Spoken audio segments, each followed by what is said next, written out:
Ya, terima kasih buat kalau di kampus kami panggilnya Mem, di sini Ibu ya, Ibu Rina. Kalau di sini panggil kakak. Kakak. Terima kasih sebelumnya sudah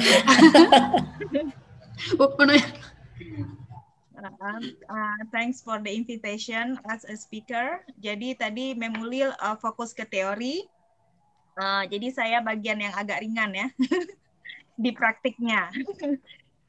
Nanti bisa dibandingkan mungkin antara teori dan praktik bagaimana. Dan dijadikan penelitian gitu ya, Bu? Penelitian. Jadi ya, jadi diskusi kita tentang cross cultural in practice jadinya cross continents ya, experience yang saya alami. Jadi suatu kehormatan bagi saya bisa di sini bersama dengan dosen dan mahasiswa Department of English Literature, Faculty of Humanities UIN Maulana Malik Ibrahim, Malang. Ini nggak kemana-mana dulu, masih di page judul. Saya mau berterima kasih dulu. Saya lupa kalau saya yang share. Bu Ulil terlalu semangat. Iya. Iya, jadi ya seperti tadi disebutkan mungkin Ulil ini Ulil bingung nih mau panggil ibu nggak biasa ya. Kakak saja. Ulil ini udah seperti adik saya sendiri ya, yang selama di Melbourne mungkin apa-apa ke Ulil gitu. Jadi kalau misalnya mau share pengalaman saya, sebenarnya Ulil udah tahu semua ya pengalaman saya. Gitu. Oke, sekarang ke page berikutnya. Boleh? Terima kasih buat Memira, buat Ibu Rina, dan ya semua yang sudah hadir di sini. Oke, halaman selanjutnya. Oke, ini kayaknya sebelumnya ada dulu page sebelumnya Memulil. Jadi ya ini sebagian dari pengalaman saya untuk cross cultural dan intercultural relationships. Jadi tentu saja karena saya dari Aceh, kemudian tinggalnya di Bengkulu, saya punya neighbors yang juga classmate, workmates yang dari Indonesians, selain dari yang asing. Jadi selama di Melbourne, di Bengkulu, karena kami tinggal di komplek perumahan dosen, suami saya juga dosen di Universitas Bengkulu, jadi perumahan dosen itu kebetulan Universitas Bengkulu itu termasuk universitas yang baru gitu. Jadi begitu universitasnya dibuka, dosen-dosennya datang dari berbagai provinsi lain di Indonesia. Jadi ada dibuat langsung perumahan, disediakan rumah, dosen-dosen dari Aceh, dari Sumatera Utara, dari Jawa, banyak sekali yang dari Jawa, dari berbagai daerah di Jawa, dan juga dari dari daerah lain di Indonesia. Jadi tetangga saya itu sudah sangat multikultural, tapi Indonesians gitu, tetangga di Bengkulunya. Jadi begitu juga dengan workmates, karena saya bekerja di beberapa organisasi internasional, United Nations, dan juga Australia Indonesia Partnership Programs. Jadi saya workmates-nya dari tahun 2005, belum memang. Kok tiba-tiba muncul ini? Oke. Dari tahun 2005, saya pertama sekali bekerja di IOM, International Organization for Migrations. Di IOM itu pertama sekali saya melakukan kontak langsung dengan orang-orang yang berbahasa asing gitu. Jadi kalau saya ngomongnya pede bahasa Inggris waktu itu, tapi nulis grammarnya kacau gitu. Ngomongnya lebih pede dari ini karena lebih duluan ngomong gitu, lebih duluan ngomong, biarpun kalau Memuli lihat mungkin ini kacau banget nih ngomongnya si Neng, dia suka panggil si Neng ya. Si Neng ini ngomongnya kacau banget, tapi pede aja gitu ya. Jadi penting banget pede itu mungkin ya. Jadi workmate saya dari Australia, New Zealand, Amerika, Rusia, Filipina, Jepang, Belanda, Jerman, dan banyak lagi. Ada beberapa dari negara-negara pecahan Rusia juga ada beberapa di kantor dulu. Jadi terbiasa mendengar bahasa Inggris yang kadang bagi orang lain yang tidak sering dengar, dia ngomongnya apa ya, tapi karena kita sering dengar, kita kayak udah biasa gitu, bermacam bahasa Inggrisnya gitu. Juga classmates, jadi classmates yang dari luar, yang bukan Indonesia itu ya sejak di Melbourne, classmates-nya dari berbagai negara. Juga berbeda dengan Memulil, mungkin Memulil tinggalnya dengan orang Indonesia ya, selama di Melbourne juga. Kalau saya memang pertama, 1 bulan pertama saya tinggal dengan orang Indonesia, kemudian saya cari, apa ini namanya, cari ada nggak vakansi, vakansi ya, apa, advertisement lah, advertisement, kebetulan dapat itu nama dia, yang di pengumuman itu namanya Stephanie May. Saya pikirnya ini pasti South Asia nih, karena May gitu, ternyata dia Australian, jadi tinggal dengan Stephanie, dan ada iparnya yang dari Nepal. Jadi ini foto ini juga saya diajak dia di festival Ascot Vale Festival, itu Australian Music Festival. Jadi kalau misalnya nggak tinggal dengan Australian, mungkin kita nggak tahu ada acara-acara seperti itu. Jadi itu suatu hal yang saya nilai positif ya, karena saya tinggal dengan Australian, saya tahu ada berbagai macam acara, dan saya juga mengajak mereka ke acara-acara Indonesia. Ini foto yang di bawah, anaknya ikut lomba makan kerupuk pas 17-an. Jadi ada sharing budaya. Juga saya ada apa ini, Islamic society lah, baik di Melbourne maupun di sini.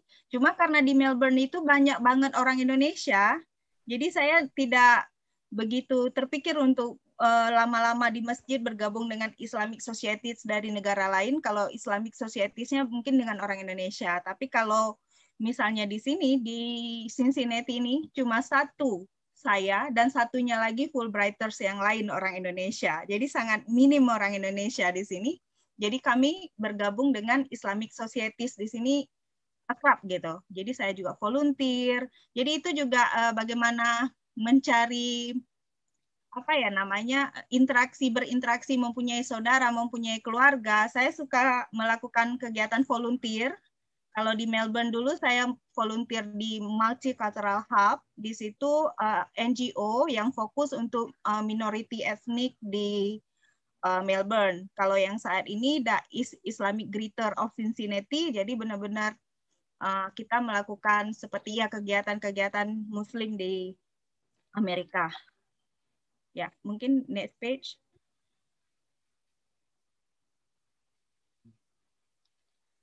Oke. Iya, ini pengalaman di Australia saya sebutkan tadi. Ini Indonesian community banyak sekali, bukan hanya Memulil ya, teman saya di sana mungkin yang Indonesia ya, sangat banyak sekali interaksi saya dengan Indonesia. Di Victoria University sendiri ada ratusan. Juga ya sering sekali kita membuat acara berbagai macam pertemuan untuk kita bisa terus berinteraksi. Ini housemate saya, dan kebetulan di foto ini keluarganya, adiknya dan orang tuanya dan anak-anak adiknya sedang berkunjung ke rumah kami. Jadi adiknya ini suaminya aborigin dan teman saya ini suaminya Nepali. Jadi mereka sendiri sudah, anak-anak mereka itu memang anak-anak intercultural marriages. Jadi ya pengalaman yang saya pikir sangat berharga sekali, karena kebetulan sekali teman saya serumah ini, Memulil juga kenal, dia ini studinya sama dengan saya, International Community Development, jadi dia suka sekali membaca tulisan-tulisan saya. Setiap ada assignment itu dia yang baca, dia koreksi itu bahasa Inggrisnya. Jadi ketika itu mungkin bahasa Inggris saya sangat minim ya. Jadi saya begitu menulis, mentranslate apa yang saya pikirkan gitu. Saya mentranslate, jadi sering sekali dengan kita mentranslate gitu kan, adverb sama adjektifnya di mana-mana gitu. Mungkin yang jurusan bahasa lebih ngerti, karena saya yang penting saya mau bilangnya ini. Jadi begitu dia baca, it's not how the way we say it, kata dia. Mungkin seperti itu. Jadi dia rubah, jadi nilai saya bagus sekali. Nilai saya bagus sekali karena dapat bantuan gratis untuk yang meriksa grammar. Jadi lanjut, ya. Kalau di Cincinnati ini karena apa ya, Indonesian community pertama sangat sedikit, cuma saya dan Jasmine, satu lagi berdua kami di sini. Mungkin ada beberapa, tapi kita tidak belum bertemu gitu ya, belum bertemu. Dan kebetulan mungkin ini budaya yang baru, atau di Indonesia juga seperti itu sekarang. Setelah S1 langsung lanjut S2, langsung lanjut S3. Jadi kawan-kawan saya sekelas itu masih sangat muda.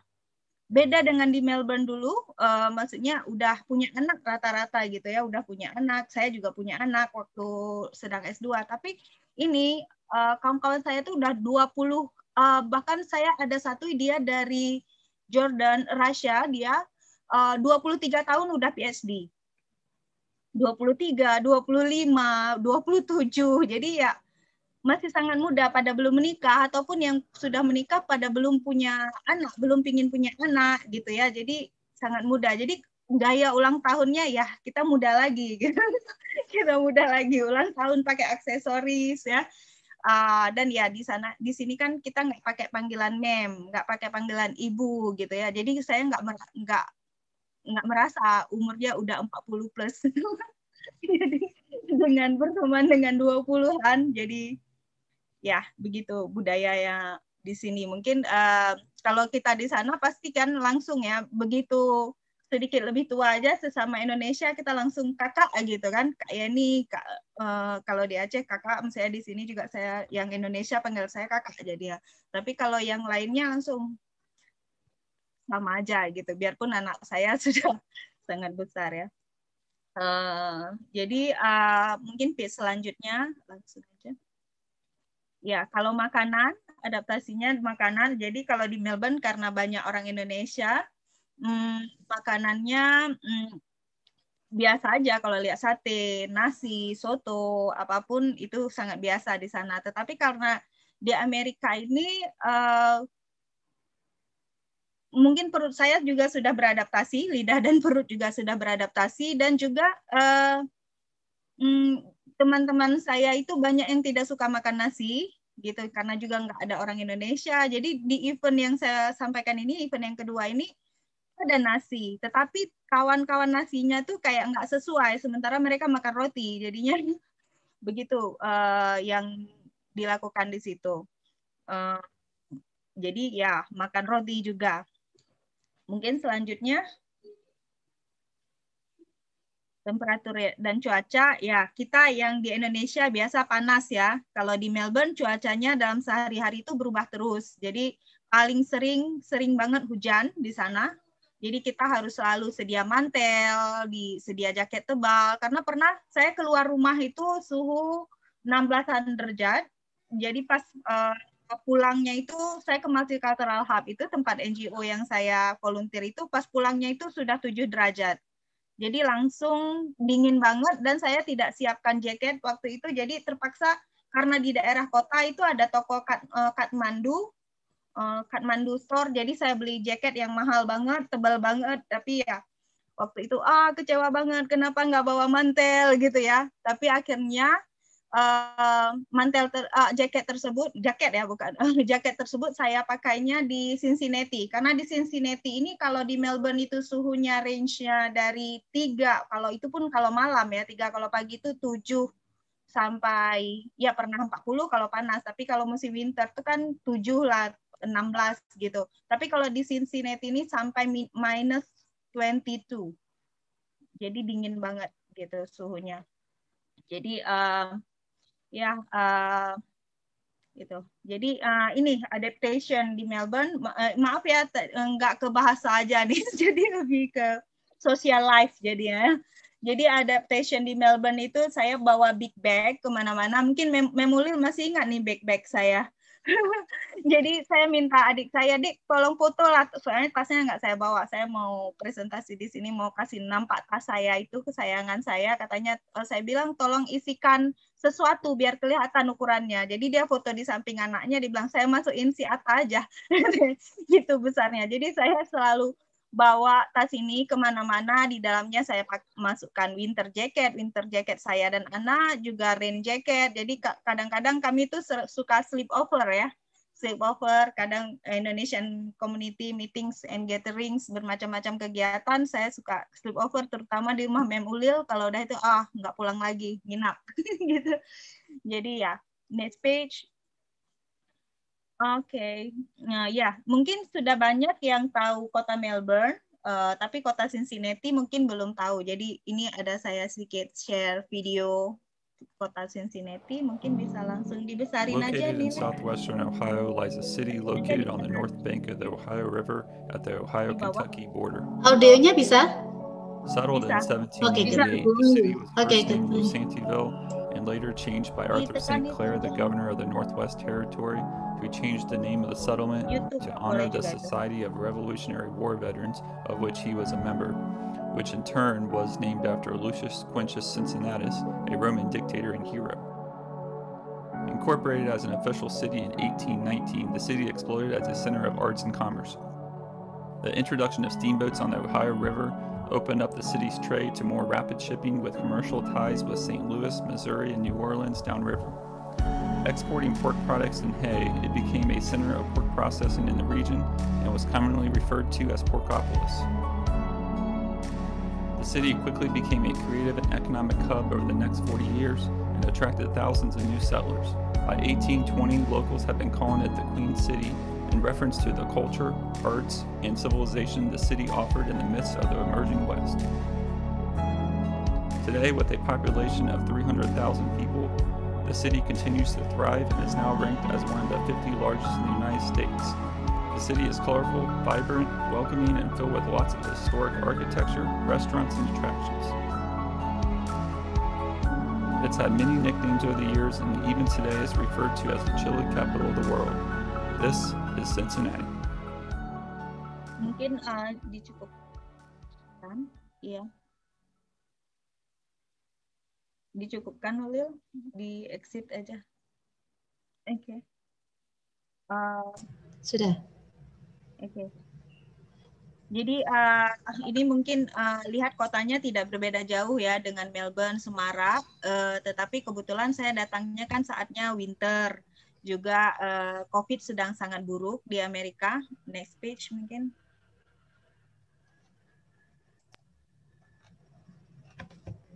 Jadi online classes, jadi juga too snowy ya, waktu itu sangat tebal, jadi jalan-jalan juga nggak bisa kita lewatin karena saljunya tebal sekali dan sangat sedikit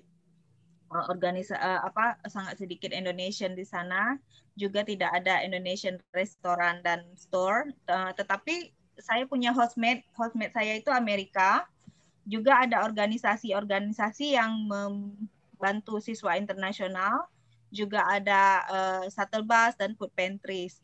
Jadi mungkin ini lebih ke pengalaman sosial saya ya. Jadi kalau pengalaman saya dalam berbahasa, jadi saya melihat ketika saya berinteraksi dengan yang hostmate saya, baik dari Australian, yang Australia ketika di Australia maupun yang Indonesia, yang Amerika ketika di Amerika, saya benar sekali ya yang Mem Ulil sampaikan itu. Jadi yang kita fokusnya kita mengenal diri kita. Misalnya tidak apa-apa kalau misalnya dialek kita berbeda ya.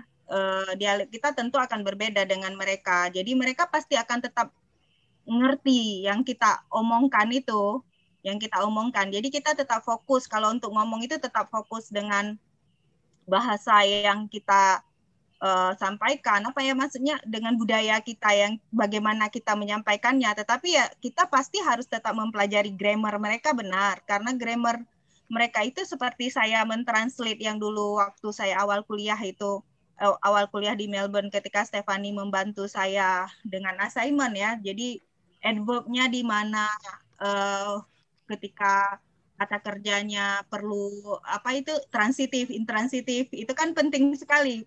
Kalau sama kita selalu posisi adverb-nya pasti akan di situ dalam bahasa Indonesia, selalu posisi adjektifnya akan di situ. Tetapi dalam berbahasa Inggris ya, grammar-nya itu penting sekali untuk kita tahu, biarpun ya sekedar mengerti budaya aja mungkin akan sulit ya. Jadi tetapi saya melihat gini, kalau kita mempelajari bahasa itu, mungkin kalau dari segi orang yang menganut paham atau bagaimana, Calvinistik itu, jadi dia menganggap bahasa yang akan dia pelajari itu kayak bahasa yang dia sudah bisa itu dia lebih tinggi nilainya dari bahasa yang akan dia pelajari. Jadi dia itu akan lebih sulit. Jadi sulit untuk bisa. Jadi orang yang Calvinistik itu akan lebih sulit mempelajari bahasa. Jadi tidak heran kalau orang Amerika lebih susah untuk belajar bahasa lain karena mereka menganggap bahasa mereka itu udah di atas gitu. Nggak perlu lagi belajar bahasa lain. Jadi mereka akan sulit untuk mempelajari bahasa yang lain. Tetapi ketika misalnya kita begitu ekspektasi kita bahasa ini penting nih buat aku gitu. Itu kan kita menganggap bukan passing juga ya, bukan kita menjadi meremehkan bahasa kita, tapi kita menganggap ini bahasa yang aku perlukan. Jadi karena bahasa itu kalau bagi saya itu kan alat komunikasi. Seperti saya di kantor dulu, maksudnya begitu saya waktu wawancaranya memang dulu wawancara kerjanya pakai bahasa Inggris gitu ya. Yang tahu aja tuh pakai kalau saya jawabnya nggak bisa bahasa Inggris, saya ngapain apply kerja di sini ya? Saya jawab aja ketika ditanya, bisa bahasa Inggris? Yes, gitu. Can you speak English? Yes, gitu. Pas ditanya, berusaha aja fokus aja sama pertanyaannya gitu. Tapi pas udah mulai kerjanya, dengar yang misalnya Rusia yang ngomong bahasa Inggris, habis itu dengar yang Jerman yang ngomong bahasa Inggris, saya benar-benar udah gimana ini? Dia ngomong apa gitu kan? Tapi gimana ya? Saya merasa saya harus bisa gitu. Ini alat komunikasi gitu. Ini alat komunikasi. Jadi nggak fokus ke budaya juga waktu itu. Tapi saya memaksakan diri, bukan memaksakan diri ya, fokus saja gitu. Saya ngomong kalau mau bilang ini begini, kalau bilang ini begini. Tapi dengan sejalan seringnya interaksi kita mengenal gitu. Jadi kawan yang mungkin bahasa yang tidak pernah berkomunikasi dengan dia, dengan yang tidak berkomunikasi dengan dia itu mungkin nggak ngerti bahasa dia, tapi kalau kita sudah sering, kita udah tahu maksud dia apa. Kayak kita punya anak kecil gitu, anak kecil ketika si bayi itu ngomongnya, tapi ibunya pasti ngerti, orang lainnya belum tentu ngerti ya, mungkin seperti itu. Jadi sejalan juga kita beradaptasi dengan kawan, di sini bahasa yang kita kuasai gitu akan lebih bisa. Jadi menghargai bahasa yang akan kita pelajari itu juga penting menurut saya. Jadi itu slide saya lebih ke culture, mungkin lebih ke kehidupan sosial. Mungkin next slide ada yang ini. Jadi dalam budaya itu, jadi saya merasa ketika saya berinteraksi dengan mereka itu baik di Australia maupun di Amerika, mungkin Memulil tahu saya bukan a good cook. Saya bukan a good cook, tapi mereka itu sangat respect ya. Mungkin dilihat tadi setiap sendok yang disuap itu respect ke makanan itu sangat besar gitu. Itu yang saya lihat ketika saya di Australia maupun di sini, mungkin kita itu sering sudah melupakan budaya itu gitu. Ketika mungkin seorang suami ya, istrinya sudah bersusah payah menyiapkan makanan, atau seorang anak, orang tuanya sudah susah payah menyiapkan makanan, ketika makan ya makan aja gitu. Tapi budaya mereka itu sangat menghargai, jadi bukan hanya dengan yang ya, kerja ini, jadi ada beberapa saya videokan kegiatan kami yang setiap makan itu kalau enak mereka itu akan terus bilang tuh, it's so good, it's so good. Maksudnya kayak, kita tersanjung banget, jadi semangat dikit masaknya. Gitu.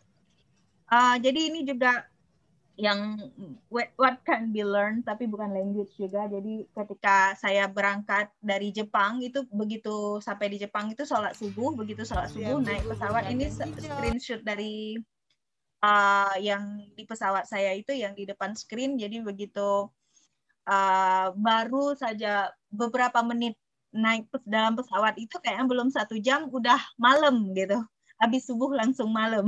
Jadi itu betul perubahan waktu, dan bukan ke masa depan ya, kembali lagi balik 1 hari sebelumnya lagi gitu, tanggalnya balik lagi ke hari sebelumnya. Next stage kayaknya udah terakhir deh. Ya, ini maintaining relationships. Ini mungkin yang saya lakukan. Ada Memira sama Memulil di sini waktu saya main ke Malang. Malang. Juga ada sebenarnya Latifa ya, jumpa juga kemarin itu, ada beberapa juga kawan-kawan di Malang. Senang sekali bisa bertemu kembali, dan senang sekali hari ini bertemu kembali di sini. Jadi hilang ngantuknya. Ngantuknya lihat muka kalian. Berarti nggak apa-apa sampai subuh ya? Sampai subuh waktu.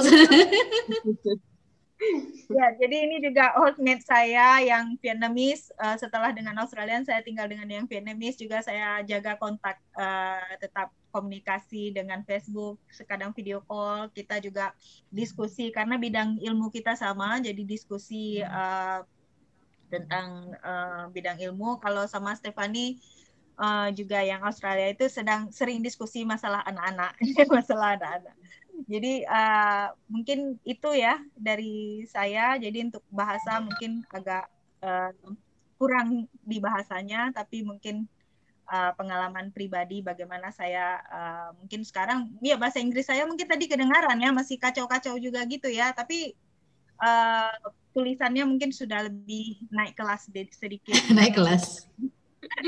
Sudah sering dapat under pressure, jadi nilainya sekarang sudah alhamdulillah, misalnya seneng lah, misalnya di Amerika ini bisa terus nilainya A semua, C. Bidang ilmu saya gitu, dengan bidang ilmu saya. Mungkin itu, terima kasih.